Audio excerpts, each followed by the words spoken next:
Hey everyone, it's Siobhan here. Today's hair idea was inspired by the new Huntsman film and a character called Sara.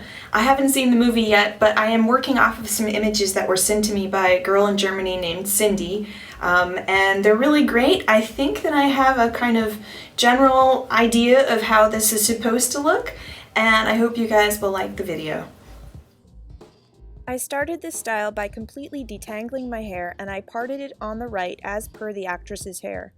Moving forward, I used my comb to divide a section of hair on the smaller side of the part that extended from the top of my head straight down to my ear.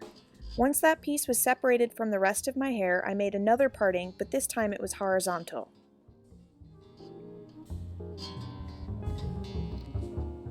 Starting with this top piece, I began a French lace braid.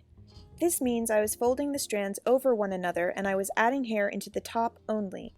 As always, I'll have my Braidtionary video linked in the description below just in case you need a more thorough explanation of any of the techniques used in this video.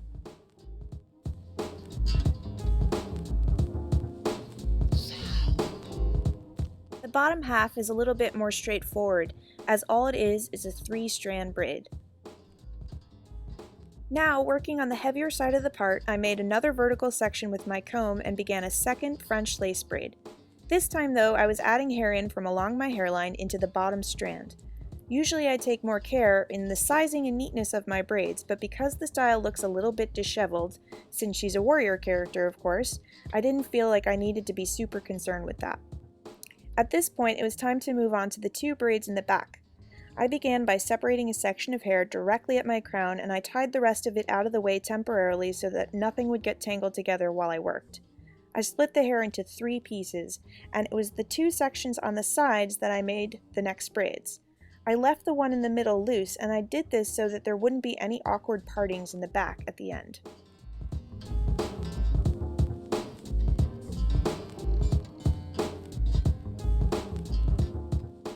Going back to the right side, I gathered some hair at my temple directly behind the first 2 braids and made another lace one. I used the parting as a guide, adding hair into the strand closest to my face, and I extended it all the way past my ear.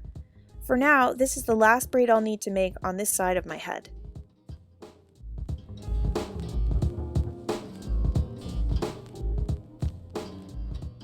When I was looking at the images Cindy sent me, it seemed like some of the hair on the left side was twisted and then braided, so of course that's what I'm doing here.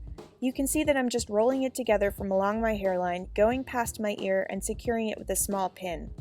When I felt like I had the shape I wanted, I slipped in a styling clip at the base of the twist, and then I made a final braid on the left side of my head.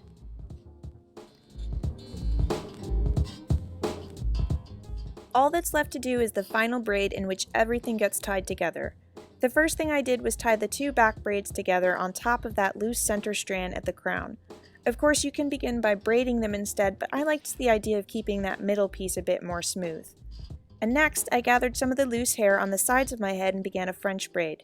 Referring back to the images of the actress, I noticed that hers starts almost at the nape of her neck, and I gotta say that after taking a solid 20 minutes on those 7 little ones, it was kind of a relief not having to create another seriously complicated braid. I guess I also really liked how unpolished it all seemed, and I'm interested to see the film now and find out if the style accurately reflects the character. Once I had a few stitches in place, the rest was pretty smooth sailing. I added the braids in tiers with the top ones going in first, then the middle ones, and then of course the ones on the bottom of my head. All the while I made sure to pull in my loose hair as well, and I used another small clear elastic to seal it all off. This is the end of my video today. I hope you all enjoyed it. And until next time, have fun and keep braiding. Bye!